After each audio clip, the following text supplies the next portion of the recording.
नमस्कार दोस्तों। इन्फ्राडोज के नए एपिसोड में आपका स्वागत है। तो चलिए शुरू करते हैं।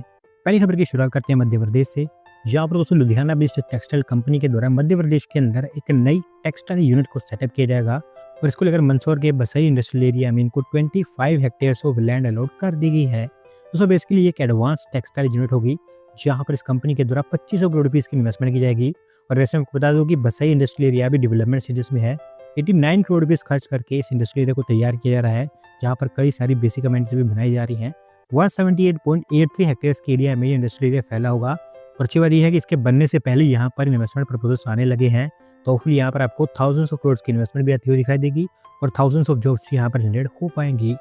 अगली दोस्त अपडेट वेस्ट बंगाल से है, जहाँ पर वेस्ट बंगाल कैबिनेट के द्वारा सालबोनी के अंदर 2 और थर्मल पावर प्लांट यूनिट्स को अप्रूवल दे दी गई है और ऐसा बताया गया है कि 10,000 करोड़ रुपीस की इन्वेस्टमेंट इनके ऊपर की जाएगी। दोस्तों सालबोनी के अंदर ऑलरेडी जेएसडब्ल्यू ग्रुप के द्वारा 1600 मेगावाट का थर्मल पावर प्लांट भी बनाया जा रहा है, जिसको लेकर रिसेंटली फाउंडेशन रखने का काम किया गया था।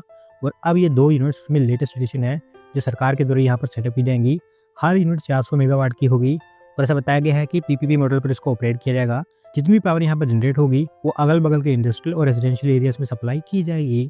अगली दोस्त अपडेट चेन्नई से है, जहां पर चेन्नई मेट्रो रेल लिमिटेड के द्वारा चेन्नई एमआरटीएस का अपग्रेडेशन अनाउंस कर दिया गया है और वैसे कहा गया है कि इसको इस हद तक अपग्रेड कर दिया जाएगा कि ये चेन्नई मेट्रो की तरह ही और उसी लेवल की सर्विस दे पाएगा।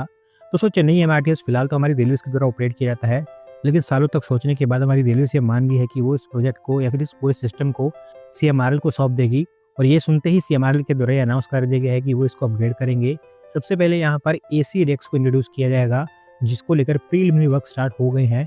अगले कुछ दिनों के अंदर अंदर टेंडरिंग स्टार्ट हो जाएगी और अगर सब कुछ प्लान के अकॉर्डिंग जाता है तो अगले 1.5-2 सालों के अंदर अंदर यहाँ पर आपको एसी रेक्स और बेटर इंफ्रास्ट्रक्चर देखने को मिलेगा।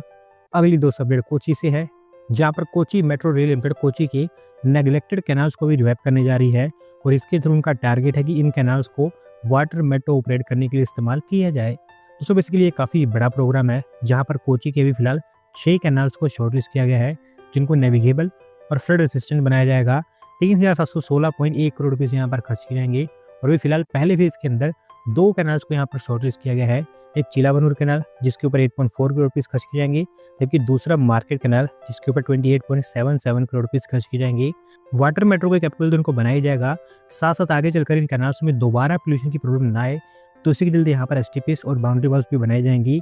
वॉकवेज, सिटिंग एरियाज और पेडिस्ट्रियन फैसिलिटीज भी यहाँ पर बनाई जाएंगी ट्रांसपोर्टेशन और वॉकिंग के लिए। अगली दोस्त अपडेट हमारी रेलवे की तरफ से है, जहां पर कोवूर से भद्राचलम के बीच में बनने वाली रेल लाइन को लेकर अभी डीपीआर कंप्लीट कर ली गई है और ऐसा बताया गया है कि इसको फाइनल अप्रूवल के लिए रेल बोर्ड के पास में सबमिट किया गया है। दोस्तों रेल लाइन ओवरऑल 118.9 किलोमीटर लंबी होगी, जो बनाई इसलिए जा रही है ताकि हैदराबाद से विशाखापट्टनम के बीच में रेल ट्रैवल को इम्प्रूव किया जा सके, क्योंकि इसके बन जाने के बाद इन दोनों सिटीज के बीच में ट्रैवलिंग डिस्टेंस ऑलमोस्ट 100 किलोमीटर से कम हो जाएगा। चिंतालाबोड़ी, पोलावरम, गोपालपुरम और कोवूरू जैसे जो एरियाज है वो यहाँ पर कनेक्ट हो पाएंगे और वहाँ के लोगों को भी इसका बेनिफिट मिल पाएगा। 1,695.71 करोड़ रुपये इसका यहाँ पर खर्चा है इसको बनाने के लिए और अभी क्योंकि डीपीआर तैयार हो गई है तो उम्मीद ये है कि जल्द यहाँ पर हमें काम भी स्टार्ट होता हुआ दिखाई देगा। अगली दोस्त अपडेट फिर से रेलवे की तरफ से ही है, जहाँ पर इंटीग्रल कोच फैक्ट्री चेन्नई के द्वारा देश के पहले हाइड्रोजन लोकोमोटिव को पूरी तरह से टेस्ट कर लिया गया है और साथ साथ इसकी जो पहली प्रॉपर लुक है वो भी हमारे सामने निकल कर आ गई है। दोस्तों अगर आपको याद होगा तो आज से कुछ दिन पहले मैंने आपको बताया था कि इंटीग्रल कोच फैक्ट्री चेन्नई के द्वारा उन्हीं के प्रीमाइसेस के अंदर पहले हाइड्रोजन ट्रेन को लेकर टेस्टिंग काम किया गया था, लेकिन उस समय इसका पेंट वगैरह कुछ नहीं हुआ था, पर अब यहाँ पर कलर वगैरह कर दिया गया है और देखने में भी ये काफ़ी अच्छा दिखाई दे रहा है। 140 kmph की इसकी स्पीड होगी और 1600 की हॉर्स पावर के साथ ये दुनिया का सबसे पावरफुल हाइड्रोजन ट्रेन होगा। वैसे उस आपको देखने में कैसा लग रहा है नीचे कमेंट्स में ज़रूर बताना। अगली दोस्त अपडेट बिहार से है, जहाँ पर बिहार के अंदर रक्सौल रेलवे स्टेशन का डेवलपमेंट फाइनली स्टार्ट हो चुका है और इसको लेकर फाउंडेशन रखने का काम हो गया है। दोस्तों रक्सौल रेलवे स्टेशन एक मॉडरेट स्केल का रेलवे स्टेशन है जो ईस्ट सेंट्रल रेलवे जोन के अंडर में आता है। दरभंगा नरकटियागंज रेल लाइन के ऊपर ये लोकेटेड है। उसे बताया गया है कि अमृत भारत स्टेशन स्कीम के अंतर्गत 54 करोड़ रुपीस खर्च करके इसको बेहतर बनाया जाएगा और लोगों को बेहतर फैसिलिटीज यहाँ पर दी जाएंगी।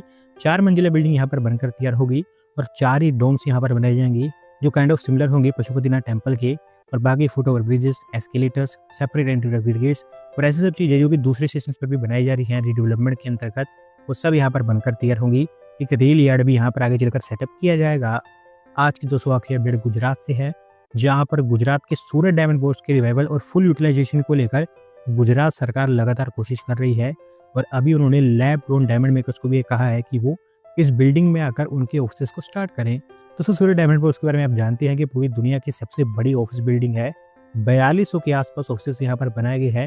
हालांकि मेजोरिटी ऑफ द ऑफिस यहाँ पर बिक चुके हैं, लेकिन जो ऑपरेशनल ऑफिस हैं वो जस्ट 150 से 200 के आसपास ही हैं, क्योंकि डायमंड मेकर्स और ट्रेडर्स अभी भी हेजिटेट कर रहे हैं यहाँ पर मूविंग करने के लिए।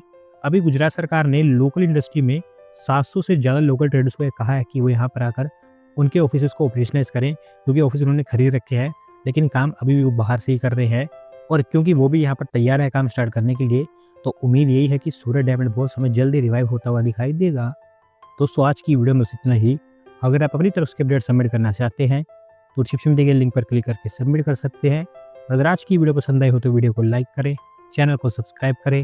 धन्यवाद वीडियो को देखने के लिए।